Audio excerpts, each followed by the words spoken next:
If you just put out a podcast into the world, it's not much is going to happen with it, no matter how good it is. I think how good it is could definitely build a lot of natural engagement, but if it can be found, it just isn't going to work. And I think some people are really, really good at earned media and, getting the podcast into newsletters.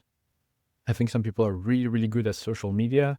Some people have really good email lists that they've built over time. But I think that without that ecosystem, a lot of the podcasts in this sort of era of podcasting really struggle. So Julian Androkae, podcast creative strategist, thank you so much for joining me on Podcast Junkies. Yeah. Hey, Harry. So nice to be here.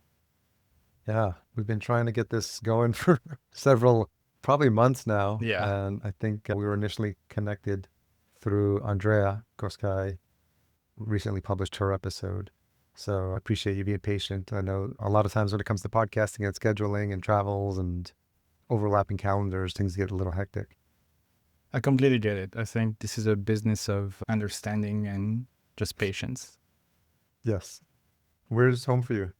So, okay, that's a complicated question because just as it was with Andrea, I imagine.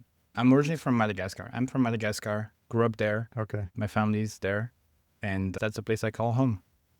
And I'd love to just be able to go back a lot more often than I am, but it is always great. And right now I'm in Bucharest, Romania, because as you know, Andrea Koskaj is from here in Bucharest, and we decided to move here a couple of years ago. It's been a really been a very interesting switch because I think that when we were living in the US, so I used to live in the US, and in the US we were doing, I would say, not even a fifth of the traveling that we do here, where, it just feels like the continental US was as accessible as continental Europe, Yeah.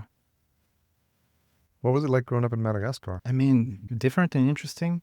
I think that one of the main things is we're Francophones. So we have our own culture. We've got our own music, our own taste for things, etc., a lifestyle and whatnot. But in terms of influence, we are influenced more so by the French. And so when it comes to music, when it comes to movies, even comedy, all of those things are just so French. And so there was a few transition for me going from that style of things to the English-speaking world. And it did create some kind of disconnect between, how I make jokes, how I talk with the rest of my family, because none of them have adjusted to that. Why would they? What was the biggest culture shock for you when you came to the United States? It's hard to call them culture shocks because you sort of expect them. And you're almost waiting because the consumption is so much there, I was saying that, movies, we're watching them in French, but a lot of them are still Hollywood movies. And I think the one big one, let me think. It's funny. I'd say that Americans are a lot more socially aware, but it's very unique. And it shows up in just how people have relationships. And it just shows up in, how people say hi to each other, how people go about their day and stay side by side or whatnot. Yeah. The discomfort as well, about awkward situations or awkwardness as a concept, I think is also a very American and English centric thing. I think that, growing up or being back in that world is just, the idea of awkwardness is not as strong, I would say. Yeah. Did you experience awkwardness or did you see it? And that's how you noticed the sort of, Yeah. I think there's almost an expectation in my experience from what I saw. There's almost an expectation that sometimes you'll meet somebody, whenever you meet somebody new, that there's 100 reasons that interaction could fail, and you're sort of working uphill on, how to make sure not to do it. And you can see it in people's reactions. It's just so interesting. If something happens that makes it awkward, I always expected that to be its own thing, oh, that was awkward, so that was funny, right? But it's almost okay, I don't know this person, I don't know what they like, And I think it also comes from the diversity. When you have so many people from different backgrounds, it really multiplies the occasions for that kind of thing happening. So yeah, I think it's a bit of tug of war when it comes to whether that's a good thing or not. But I mean, I loved my time in the US.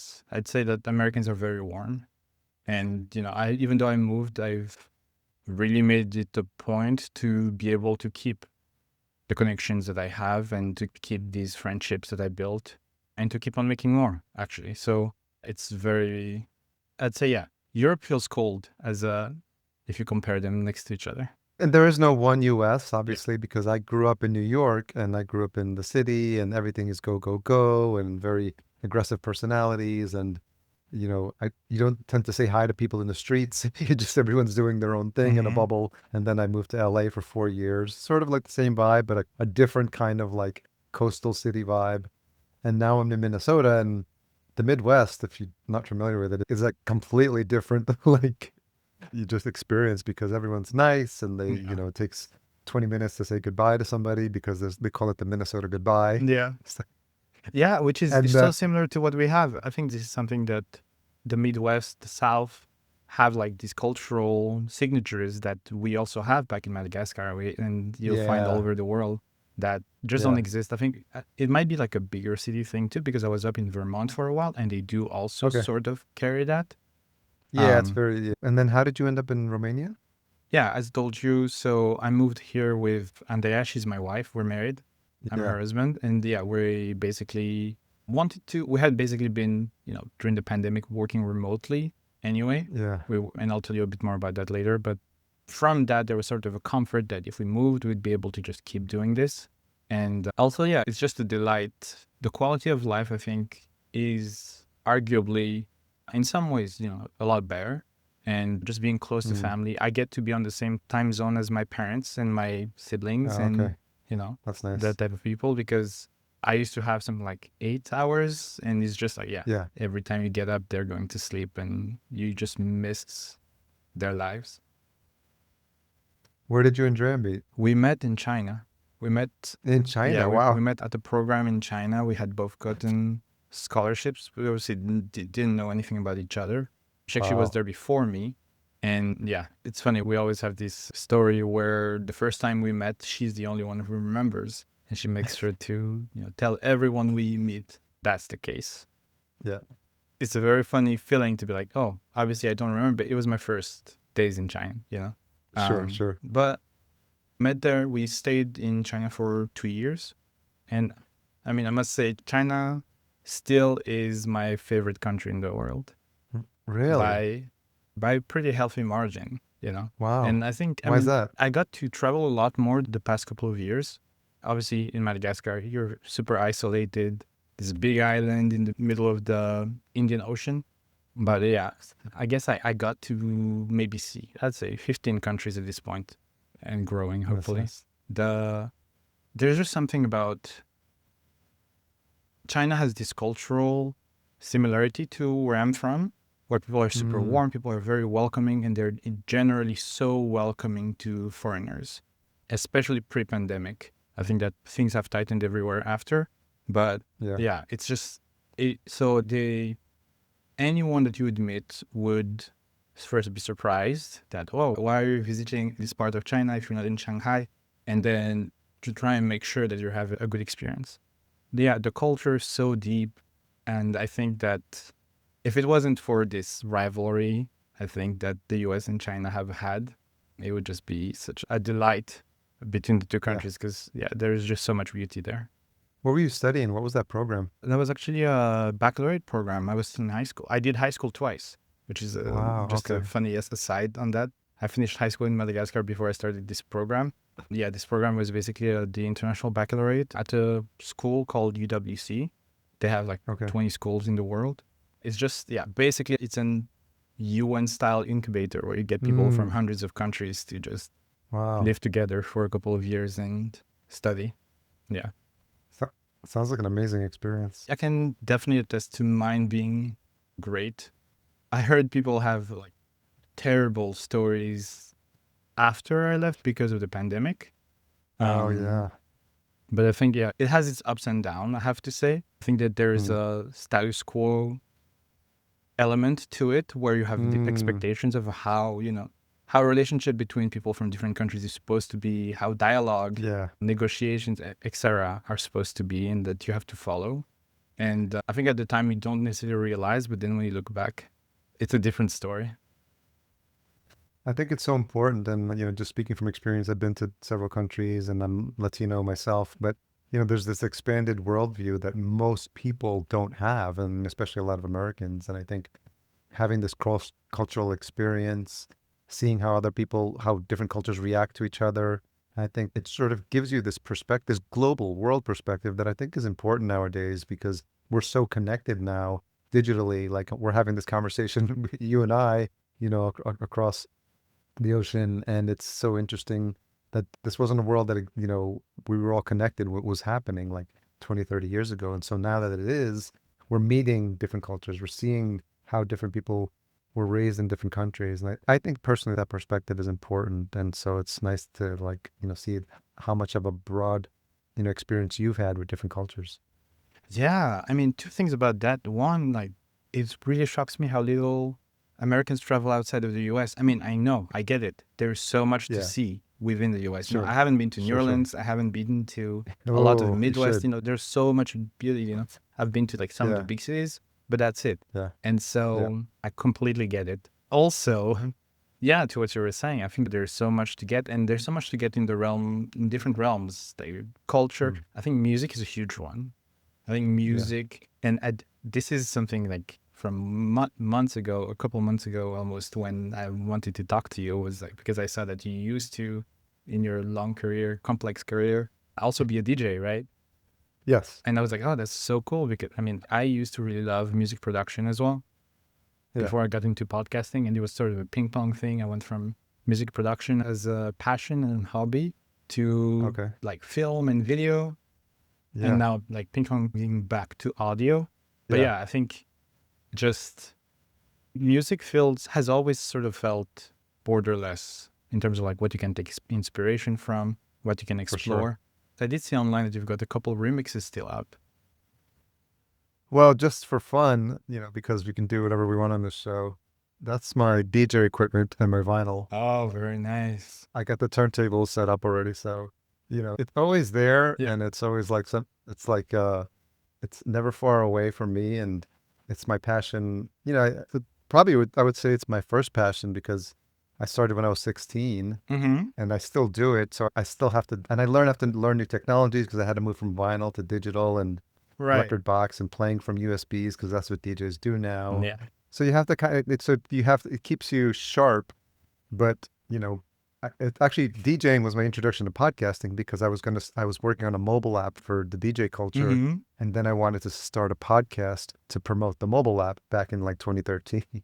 So it's all connected, and I think for me it's one of those things that I've always loved because when I'm DJing, and especially if I DJ out, it's this ability to manage the energy of a room by virtue of like what you play. And I'm not sure, maybe you've had that same experience as you're creating music, and so you're going for a certain vibe and an energy, when you can do it right. DJing is so hard. I think I've only gotten to do it a handful of times. So I did it in China the most, which was so fun. Really? Yeah, it was. And it's exactly what you're saying. You have the energy of the room to manage. Yeah. And there's sort of different stages about how it feels. Like, this is the first hour of this party. Like I've got to get people going, get people on the dance floor. And then it changes to, maybe playing something different. And I had a long playlist because people were essentially submitting music from their country. I had to like spend a bunch of time listening to it and try to, how can I put all of this together and not disappoint too many people? Yeah. It's hard. It's fun, but it's hard. I think I mostly got lost into just like making music and like getting stems from like different places and try to figure out how to make a sound work. It's funny. My very first experience doing that was, so this is like maybe 2012. So basically when you started podcasting, that's when I started even doing like making music. Yeah. Basically I had this copy of FL Studio that I had downloaded, obviously pirated Fruity in Loops. 2012. But I had nothing. It was no. Actually, I did not even know how to.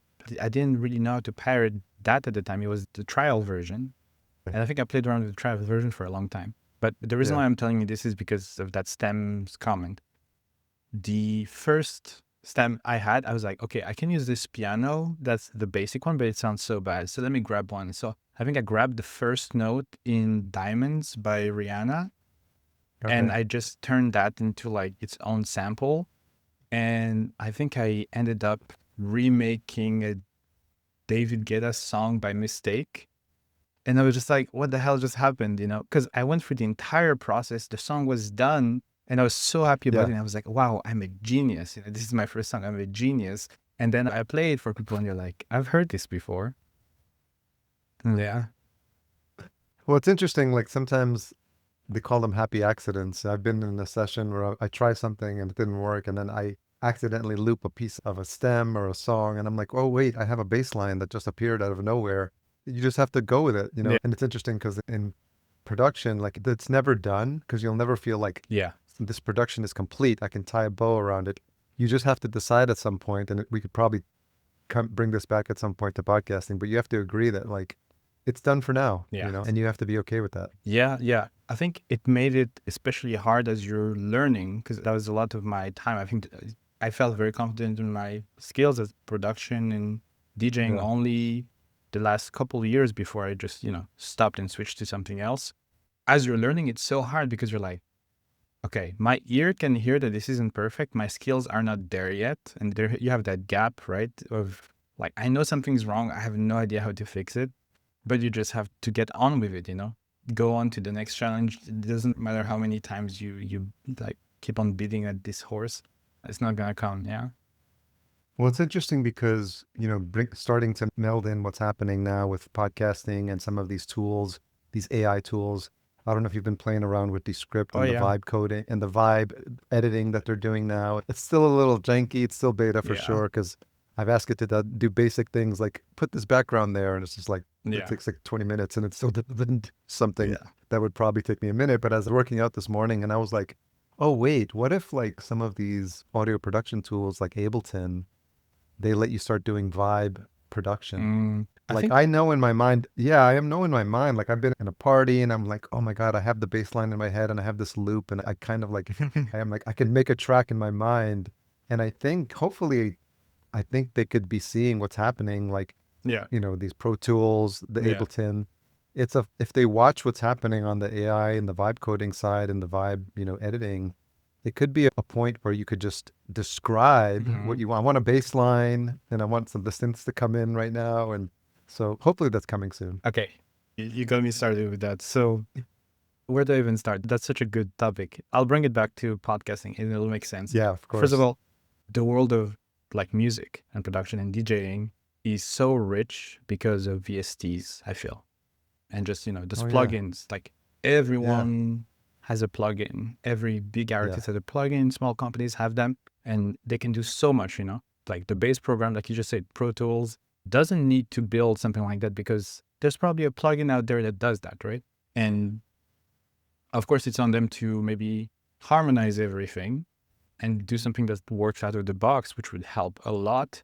But it's just like getting hit in the face by so many plugins over the years just blew my mind. And for example, I've seen one, I haven't played around with it, but I've seen one where basically since I'd give it a year and a half or two, they were probably in development before that, but it's a vibe production app where you can hum and do like mouth sounds for all of your music production. And then either it will match it with instruments or it will like actually create the synth for you and like put it all together. I don't know if you've seen that. I've seen it. I've heard of it. And I've seen people like, I think I've probably seen Instagram ads for it where people are like humming the song.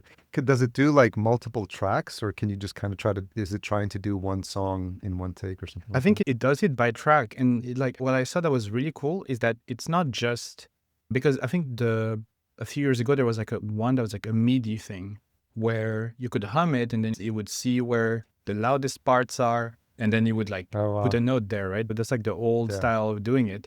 This Yeah, new yeah. one is like, if you make a noise that's like, I don't want to make noises on the podcast. I don't know if it's where it's going to end up, but it's like, if you make a horn-like noise with your mouth, then it will automatically know to generate with AI, like a trumpet that makes that noise, right? Wild. And That's so, so wild. yeah, it's not just putting up notes, it's actually generating the sound for you, which is, I was just like, damn, they are making, and it was like a small company doing it. I'm going to have to look it up. Yeah. To bring that Do you back to remember? Yeah. podcasting, Well, yes.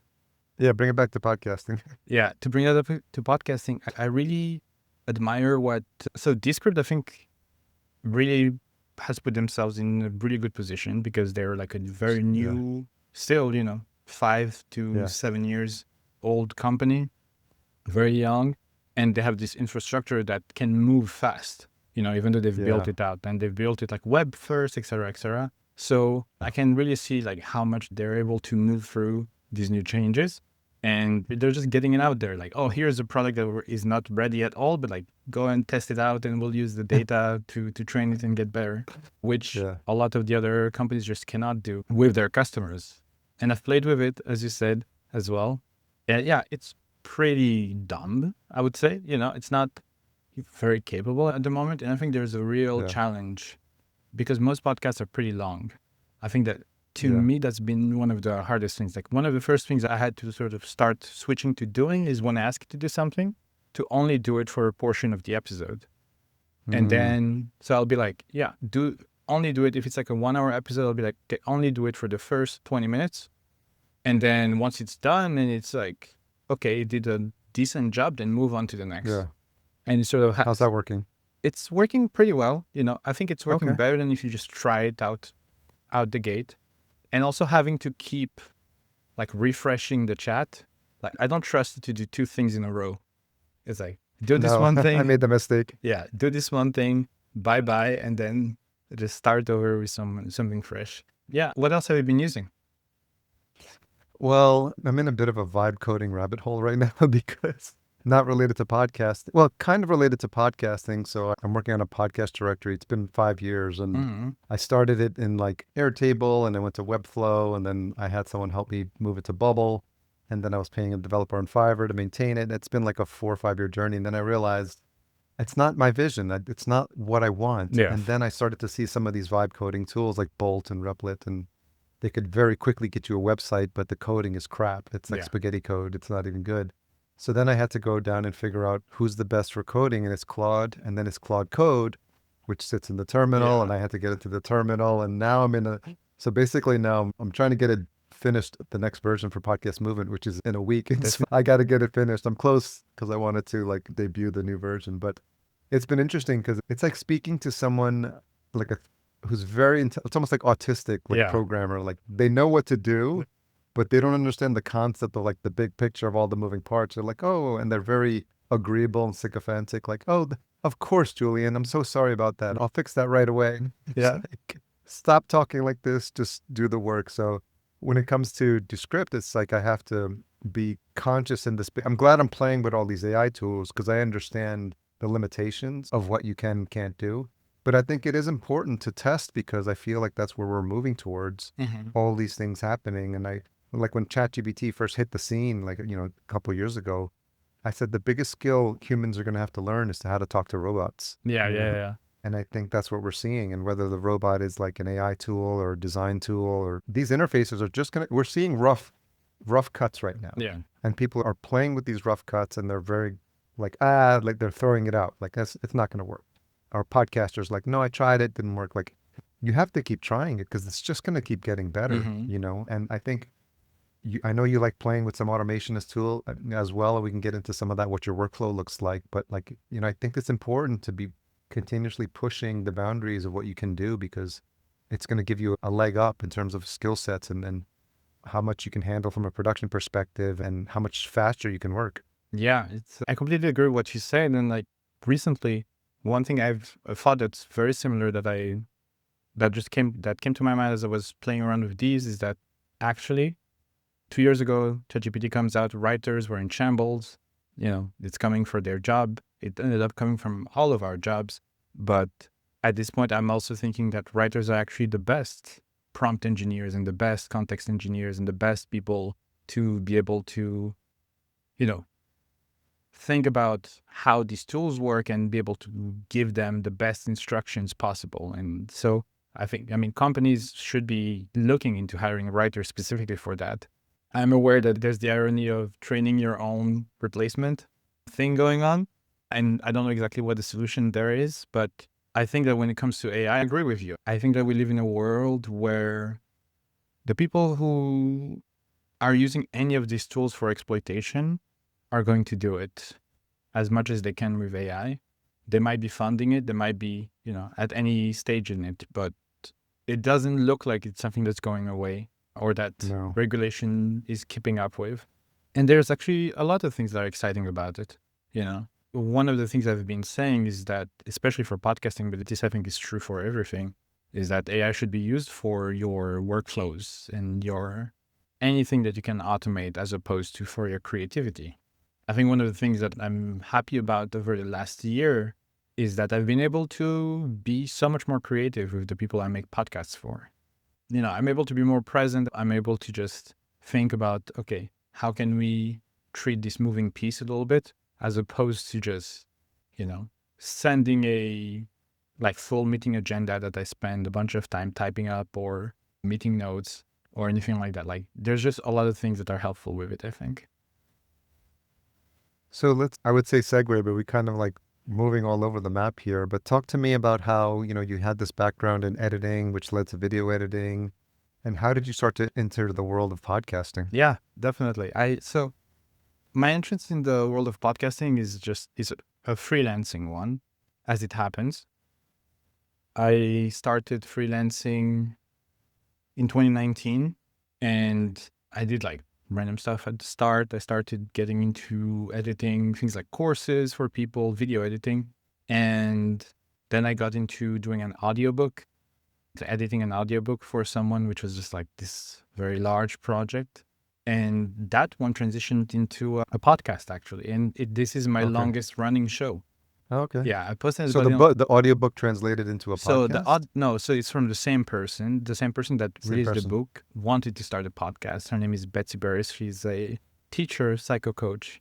She basically, for a living, she helps teachers, get through the hardships of teaching.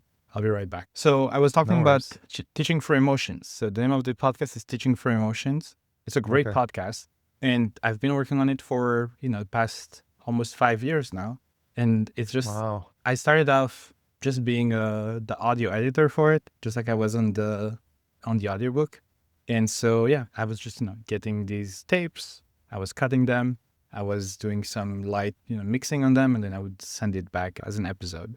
I did that for a while, and then we stopped because, the podcast wasn't growing. She was sending it out to her email list, but that was pretty much it. It was on her website. It was pretty much it.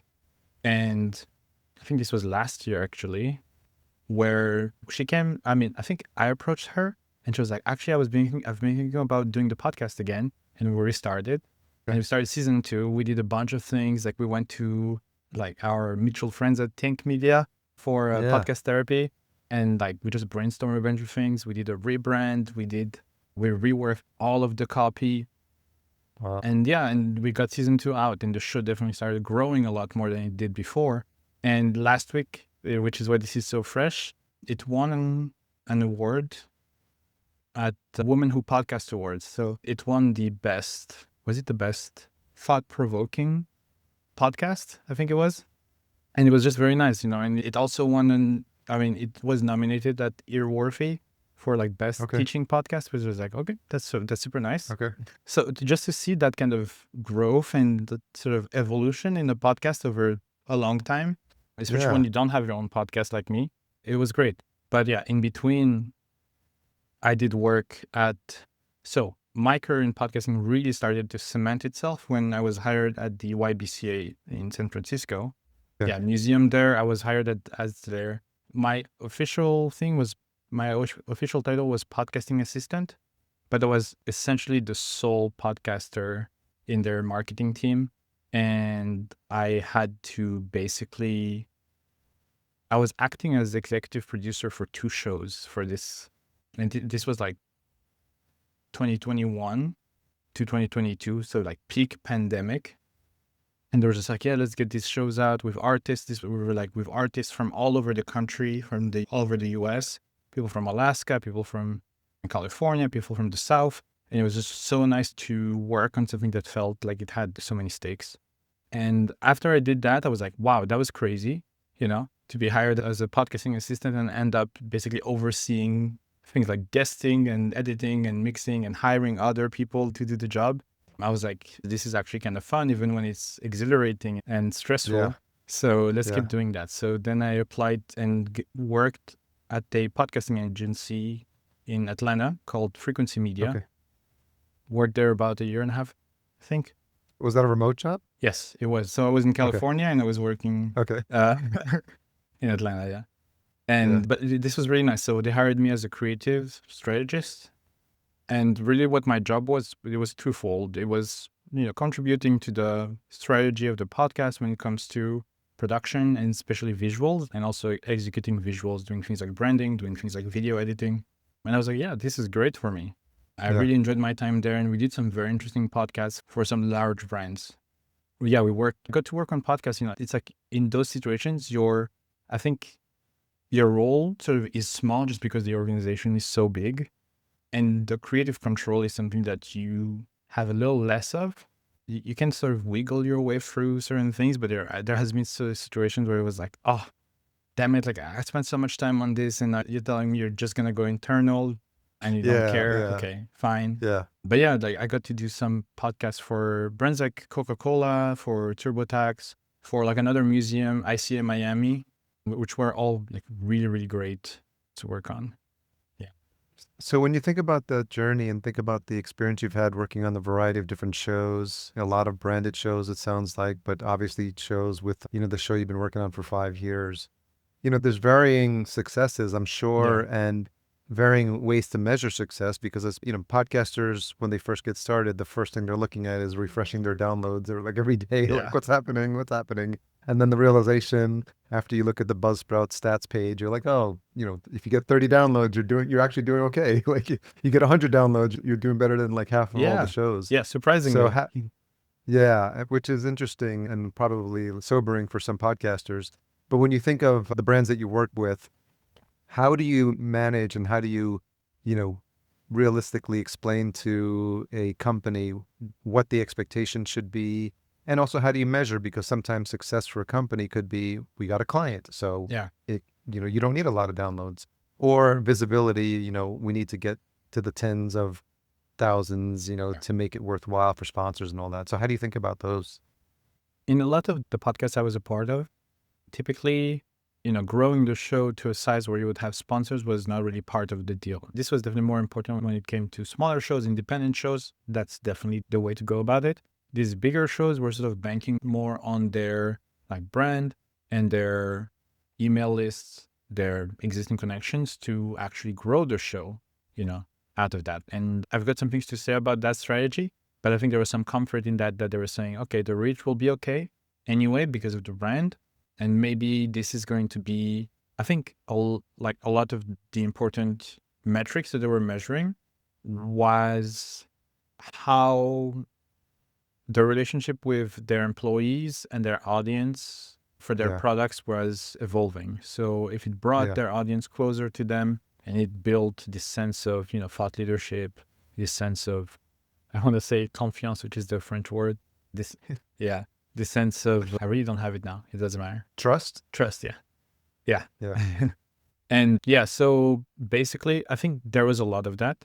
I think that I was not in a position to clearly at the time, which has been changing, and I'm so happy about it, to just tell them, okay, this is what I think, this is what you should do, and I can explain it to you from A to Z. There were other people at the agency that had that role, and they were doing a pretty good job of doing that.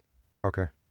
I've come to find, and I want to ask you about that a podcast in this era of podcasting really relies a lot on the way that you reach the community and build a relationship with the community around the podcast. So if you just put out a podcast into the world, it's not much is going to happen with it, no matter how good it is. I think how good it is could definitely build a lot of natural engagement, but it can be found it just isn't going to work. And I think some people are really, really good at earned media and, getting the podcast into newsletters. I think some people are really, really good at social media. Some people have really good email lists that they've built over time. But I think that without that ecosystem, a lot of the podcasts in this sort of era of podcasting really struggle. I don't know what your experience Yeah. has been. No, I think it's important because we do a handful of production with our agency, and some of them come in, they're moving from like, I had an editor, but now I need a producer, and so we kind of pull everything together, and they're doing well. So thankfully, they've already got a built-in audience. So we just try to amplify that.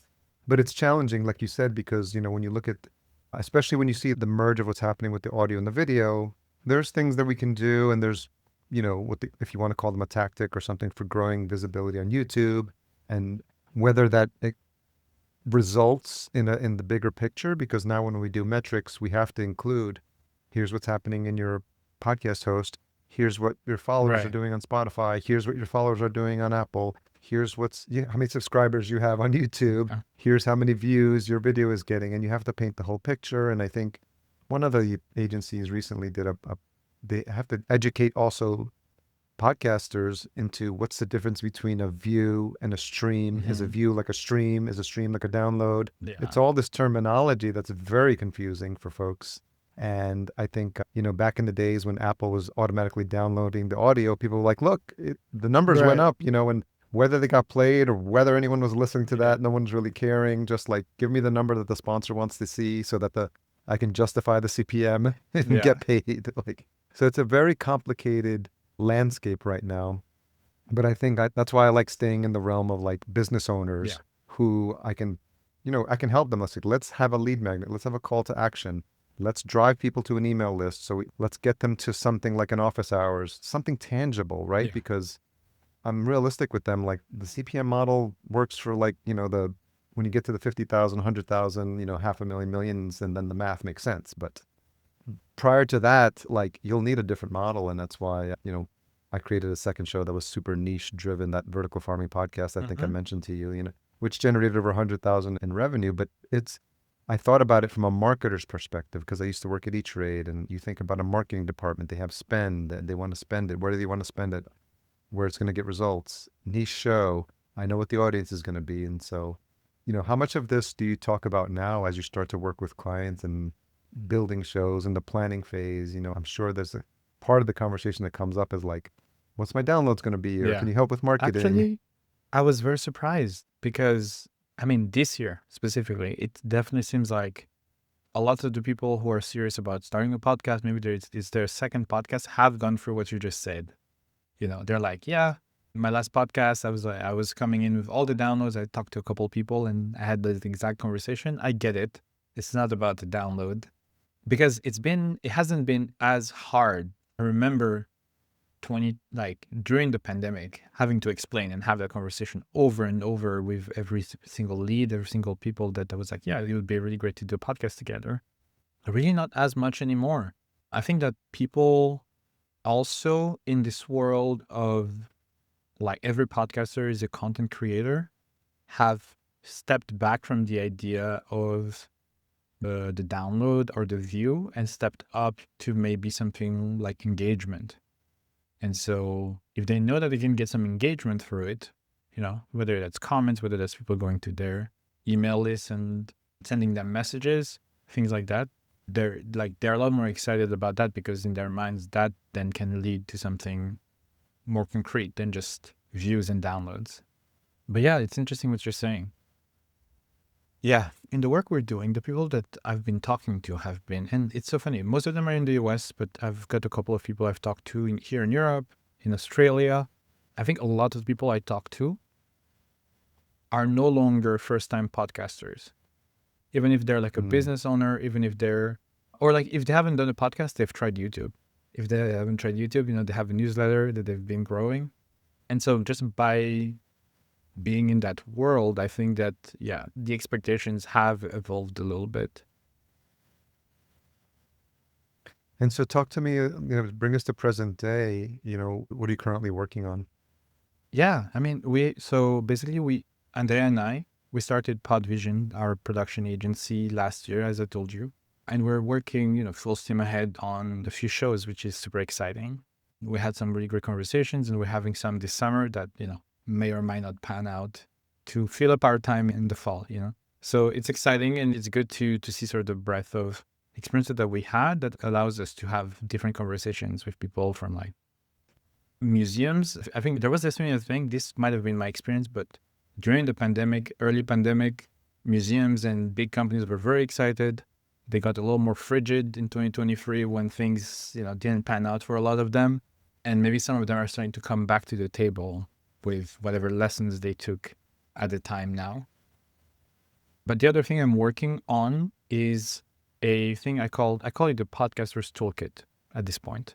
So basically what it is just that over the past year, I spent so much time, actually, I should have been transparent about that. I spent I'd say 1,000 hours looking at AI and automations and things like that. And how can I apply it for vibe coding, which I do as well. And actually Cloud Code, I've heard so many good things about it. When I tried it, I didn't try Cloud Code. It was actually a little worse than Gemini for me in my personal experience. But 1,000 hours of that, I've just been looking at so many things and learning and trying to apply them. I've built up a bunch of things for myself, I've got things that are fairly simple that AI just helps me build for myself, like macros. For example, on Descript, one of my frustrations is some of the shortcuts are not super useful. And sometimes you have to, you could do so many things by just putting shortcuts together, copy, paste, on and on and on. Just build something like that. That's something you can ask an LLM, hey, can you write me a script that does this? And then you'll be done in 5 minutes, right? And how do you execute those scripts in Descript? So when I run it just on my computer, I basically have it open in the background and it just executes it for my whole computer. So when you do something on your own, that's fairly easy. There's some, I think Python libraries, you can do that. Yeah. And a lot of the time it's going to be just visually based, which pixel are you pressing on? Okay. Lately, which is the Podcaster's Toolkit, that's basically a Chrome extension because you can run so many of the tools we use in the browser. We're recording in the browser right now on Squadcast. Yeah. Descript is there. Riverside is in the browser. And a lot of the Adobe suite is also accessible in the browser now. Just so many of the things we do in podcasting is right here. Mm-hmm. And so I was okay, the extension can have access to the actual page and it can do some stuff. So I started building that out. The first thing I built was just a frustration I had. I deal with 4 to 5 shows at the time. I get a Riverside link and 90% of the time it's just, and it's so frustrating because there's a space for it on the page. I'm really nerding out now. There's the download for track 1, track 2, track 3, and then you have all participants and the cloud option, but they did not put a high quality option right there, and I was why don't you have a high quality option for all of the tracks separately? Obviously, because I want to be treating them separately when I mix. Yeah. So the first thing I built was just that. Yeah, add that button on the Riverside. You just need to download the extension. You have that button added anytime you open Riverside. And what does it do? It downloads all the high quality tracks at once? Yes. Oh, that's helpful. And sometimes when I have 5 tracks, it's just one click as opposed to 12, which is why am I clicking 12 times? And that one is just a small. The other challenge is because of Descript, obviously in Squadcast, it's easy that this conversation is going to go straight to Descript across the cloud, no uploads, downloads. But with Riverside, they're not going to be friendly with each other. So that's been part of the challenge. Download this 3 gig file on Riverside and then upload this 3 gig file to Descript. And so I will say that in my experience, Riverside has slightly higher quality than Squadcast. Squadcast sort of make sure that your video files are around 1 gigabyte. They don't exceed that too much. And then you can sort of see it if people are using a good camera and whatnot. Okay. On Riverside, they're really oh, fine. This is supposed to be 3 gigabytes. Here, take it. That is one of the things I wanted to build. I was okay, just create a bridge between the two. I started working on it. There's some levels that are very easy. For example, I got it to the point where you can download all the tracks, and when the download is done, it automatically opens Descript and opens the dialog box to import the files, right? And so all you have to do is just select them and download or upload. But I was okay, that's not that revolutionary, Yeah. And there's some models out there where I thought about it and I was like, okay, this could be doable. But then now this is Yeah. a full on, project where Yeah. like you'd Yeah. have to add me or like add my email address from the tool to your project in Descript and then have Yeah. like Yeah. a virtual computer in the background do all the work. It's doable. Nowadays, you could vibe code that, Yeah. but it's a whole We're, now, SaaS. I can relate because I'm having that experience now. And we're definitely, for anyone who's been still keeping up with us as we're going down this crazy geeky rabbit hole, what I've noticed in when you're coding in the terminal, you start to connect to these other services. Like I'm using Stripe for I need Stripe access, Mm-hmm. but there's a Stripe, what's called the Stripe MCP, which is Mm-hmm. kind of like an Mm-hmm. API, but Yeah. for kind of vibe coding. So you can connect and it's all happening on the back end. So you can point it to the documentation and it'll understand the documentation and it'll say, okay, this is how I speak to it. So I can see maybe, tools like Descript and Riverside start developing like these APIs that you can just speak to from the command line and be like, okay, do this in the background, This is forget what I the wanted to browser. tell you about. They used to. Okay. Both Descript and Riverside used to have public APIs. Mm, And I think that over the last year and a half, they've gotten in more so of a competition. Descript started as an editor, Riverside started as a recording option. And they've just basically been filling up each other's tool set and yeah. feature set over the past few years, and they do not want to be collaborating anymore for any number of No. reasons I imagine. But I was baffled when I started this project, the Podcasters Toolkit. I reached out to both of Yeah. their support options because there are still pages on both of their websites about their APIs. They're still up, but Descript straight up told me, "Oh, we discontinued that API a couple years back." Okay. Riverside said that it's only for like the highest paying customers that they Okay. have. I was like, okay, all right. So for something like that to happen, I think it would have to come from a third party at this point. I'd like it to be me, but that's a big lift. Maybe That's a there's big somebody lift. else listening who's thought about it too, but it would be Yeah. great. It would be really great. Or a I'm sure. Squadcast, raise your quality a little bit, make it a little bit better of an Yeah. experience. Add dark Well, mode. yeah, Squadcast is now Descript now, so we'll have to wait to see what happens Yeah. there. Well, I appreciate this deep dive. I think you and I could probably geek out more, and maybe we'll probably offline. We'll just figure out what we each share the projects we're each working on because it sounds like there's a fun overlap there. But just a couple of questions as we wrap up, and I want to thank you for like this journey you've taken us on, this podcasting journey and this like just creator journey, which I think has been really fun. What is something you've changed your mind about recently? Oh, and by the way, you asked really good questions. The way that you've led through this interview has been really, really nice. So I appreciate that. Thank you. Thank you. What I've changed my mind about. Hmm.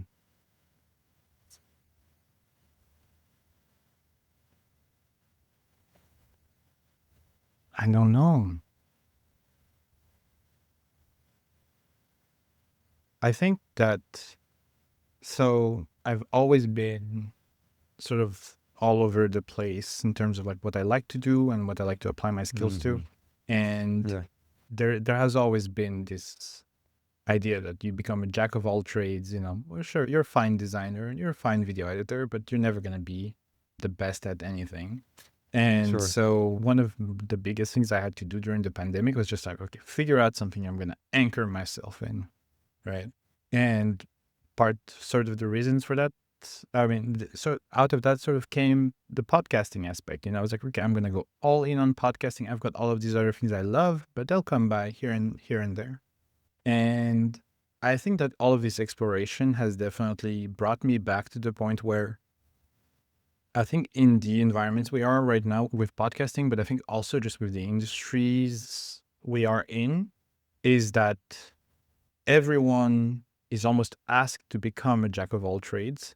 Like, Yeah. you're an editor, and the point was for you to be able to like judge exactly how to cut tape and how to make it sound great and how to drive the story forward with that. But now pretty much everyone has to be like, okay, what's the AI tool I can use to make the audio sound better? What's the AI tool I can use to do XYZ and whatnot? Podcasters are asked to go to video, which is like, yeah, I mean, I did video for a while because I was a jack of all trades. And so that transition is a lot easier. I think that I'm starting to feel, which isn't the best thing, but it's like, oh, okay, it wasn't so bad after all to be a generalist when it comes to this. And it actually helps a lot when it comes to strategizing for podcasting and for just how do you make a show better? How do you make the workflows around it better? And yeah, I think it's a helpful concept to have as a step away from just being like a skilled worker. And I'm just sort of working as a partner with people. That makes a lot of sense. What do you think is the most misunderstood thing about you? Wow, these are questions I don't ask myself. I think that's why I struggle with them. They're really good questions, but I get so stuck into these practical things sometimes that that I am, how do you call that? What's the word again? Oh my God, I lost the word. It's like when you seclude yourself, or you're really introvert. Yes, you're an introvert. There you go. Introvert. I'm not an outrovert or anything like that, but extrovert. Yeah. I think that people may associate. I get very like quiet and calm, and there's not really any kind of energy to it. It's just sort of how I am and how I listen to people sometimes. Unless I'm on a podcast like this. And I think people will find sometimes that energy as if I was just like an introvert and I didn't want to be there. Okay. But then I think that then I'll find people that I really like and I really enjoy the energy of, and then I will start yapping at them and talking to them. And and I think the reason why this is relevant for me right now is because I've been doing a lot more networking and just meeting people and making friends in the podcasting industry. And I'm sort of walking that line and trying to figure that out. Well, I appreciate you sharing that. I appreciate you for sharing your story here. I think it's nice to get to know you a little bit more. And this is actually the first time I've had a husband and wife on Podcast Junkies. So I just realized that. So that's amazing. So what's next for you, conference-wise? I'm headed to Podcast Movement myself next week. Yeah, I'm not headed to the US like anytime soon right now. I think that I would change my mind in the next year or so because I just want to be able to see people again. Yeah, I'm 100% going. Obviously going back to London next year. Sure. Yeah, there's a few other conferences in Europe that I'll be excited to go to. But yeah, I think I'm going to look at the locations, but I think there's one on the East Coast next year. Might be. Yeah, I think so. They keep moving it. Yeah. I'll have to take that one might be one. But I think unless it's that and it makes sense, you won't be seeing me in person.